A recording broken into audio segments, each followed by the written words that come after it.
ஆண்டவர் அந்த சீசர்களை பார்த்து கூட சொல்லும்போது கூட மார்க் 11ஆம் அதிகாரத்தில் நீங்கள் கிராமத்துக்கு போங்க, பட்டணத்தில் இருக்கிறாங்க, கிராமத்துக்கு போங்க, கிராமத்தில் போய் நீங்கள் போய் அங்கே ஒரு இருவழி சந்தியில் ஒரு கழுதையும் கழுதை குட்டியும் கட்டியிருக்க காண்பீர்கள், அதை அவிழ்த்துட்டு வாங்க.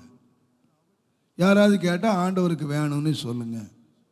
இப்போ பாருங்க, ஆண்டவருக்கு வேணும் அப்படின்னு அவன் சொல்றதுக்கு ஏன் கிராமத்துக்கு போகணுமா? கிராமத்தில் போய் கட்டியிருக்கிற ஒரு கழுதையை பார்க்கணுமா? ஏன் இங்கே பக்கத்தில் ஒரு கழுதை கிடைக்காதா? இஸ்ரவேல் ஜனங்களுக்கு கழுதை தான் மெயின், எல்லா இடத்துலையும் கழுதை கிடைக்கும். ஆனால் அவர் சொன்ன என்னன்னா, கழுதையை நீ கட்டியிருக்க காண்பாய், குட்டியை காண்பாய். அவங்க அது கேள்வியே கேட்கல.